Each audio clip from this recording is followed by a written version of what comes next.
What's up, guys? Today I'll show you a psychological horror film you should have left. Spoiler ahead, watch out and take care. The movie begins in the home of a beautiful family. A little girl wakes up from the noise she hears outside of her bedroom. She takes a peek and sees the silhouette of a man. As she turns around, the silhouette disappears. The little girl curses and gets up and closes her bedroom door. She tucks herself back in bed. As she turns around, she is surprised by the man who is now sitting next to her. The man appears to have a raspy voice as he begins to speak to her. He tells the little girl not to curse, because it's apparently a sin to do so. The man scares her as he grabs her face and asks if she wants to know something interesting.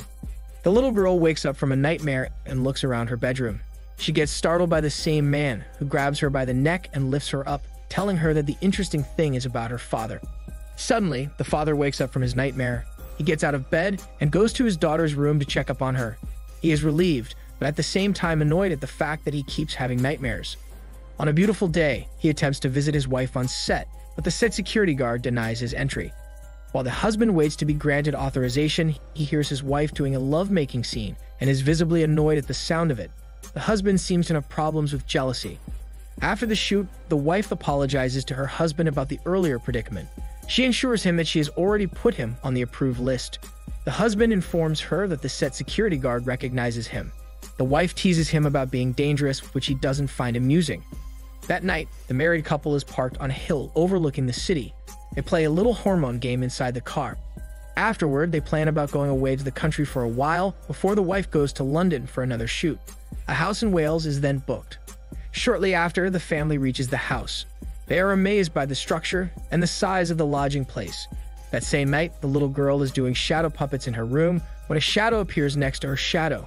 The little girl turns and sees her father come up the stairs to put her to bed. She tells him about the shadow, but the father ignores it and tucks his daughter in bed. As the father leaves, the little girl hides under the covers and the same shadow runs out of the bedroom. Not long after, the husband tells his wife that he will just be downstairs to turn the lights off. So the mother makes herself comfortable and proceeds to watch a show on her laptop. The clock on their nightstand reads 10:35 as she keeps herself busy while waiting for her husband. Meanwhile, the father goes downstairs and tries to figure out how to turn off one specific lamp that doesn't seem to shut off despite his attempts to turn off all the switches. He keeps entering new doors and finds more switches and lights that are turned on. He enters one room with 3 shelves and a laundry room connected to it. In the laundry room, he finds a Polaroid photo pasted on the wall. The photo is of the silhouette of a man who appears to be standing in a basement. He ignores it, turns the lights off, and leaves for the bedroom. As he shuts the door, the lamp turns back on. He goes back to the room and finds his wife fast asleep. The wife jolts up and tells him that she just had a horrible dream. He is perplexed about her falling asleep that fast because he just left to turn the lights off not too long ago. The wife goes back to sleep and her husband lies next to her. The clock on the nightstand reads 3:12. The husband doesn't realize that he has been gone for about 5 hours.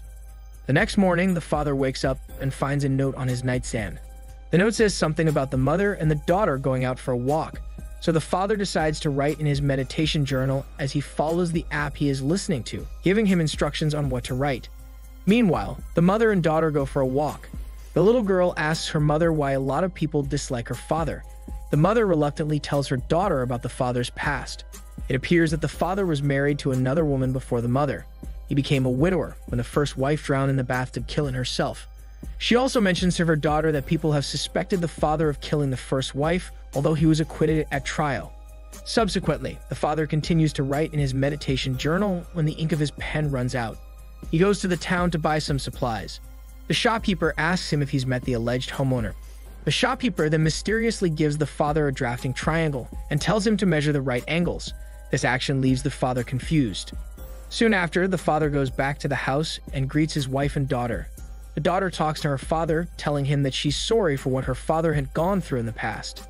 Then the husband and wife talk about the conversation that the mother and the daughter had earlier that day. They get into a heated argument, and the wife walks out. That evening, the husband continues to wrestle with feelings of jealousy and mistrust towards his wife. While the wife is taking a bath, the husband checks the messages on her phone.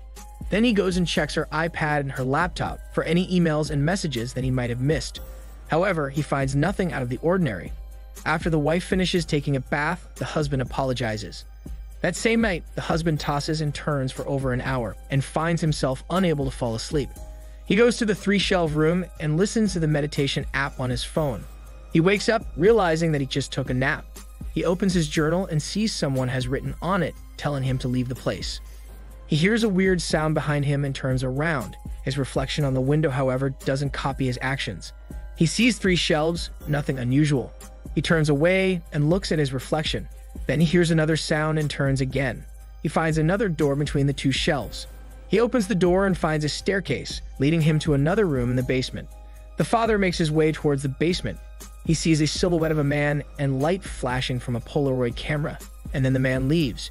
He walks closer and sees Polaroid pictures scattered on the floor. He picks one up and sees a photo of him asleep next to his daughter. He is confused and horrified at the same time. He continues to walk further and finds his daughter's stuffed bunny on the floor. He sees his daughter's damp and lifeless body and picks her up. It appears that she is drowned. The father is scared stiff of the scenario and slaps himself over and over.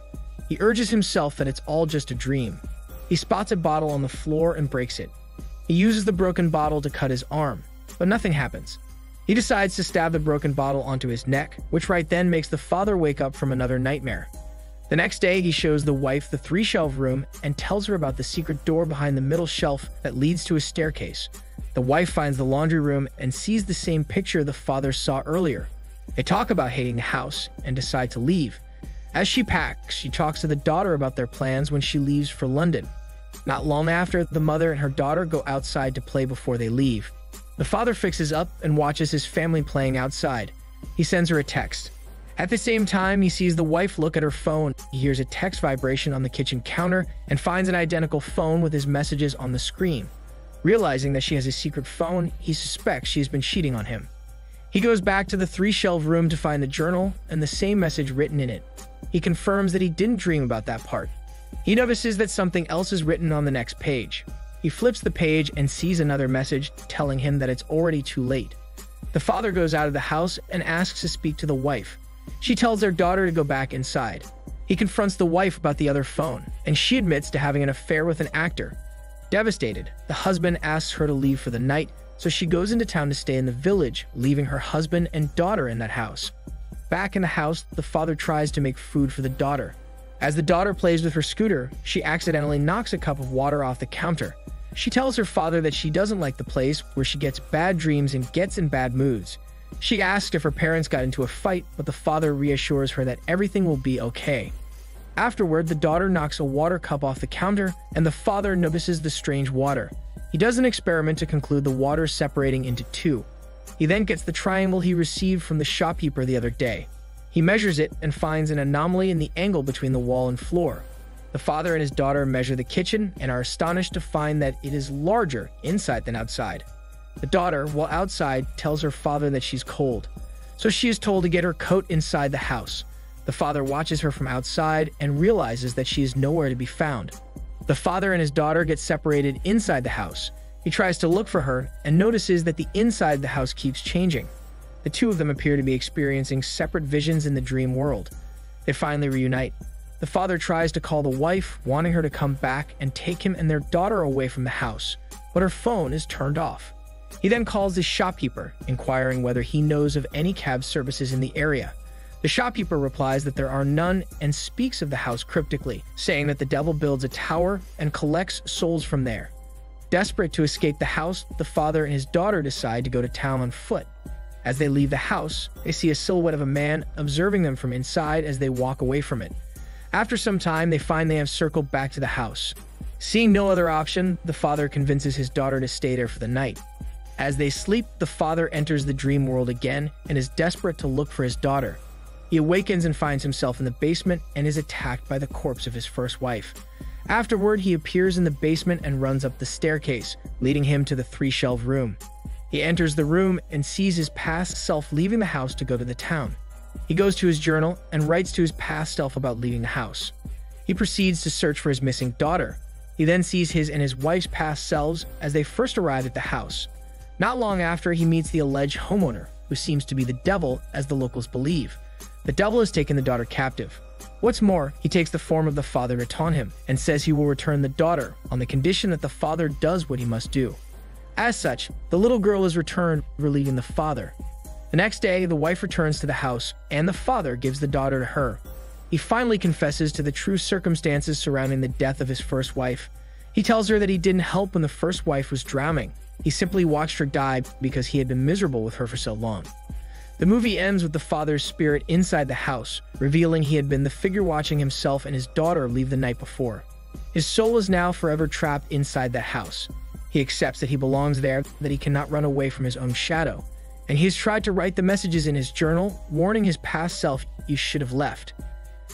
This is Daniel CC Movie Channel. Stay safe and enjoy your day.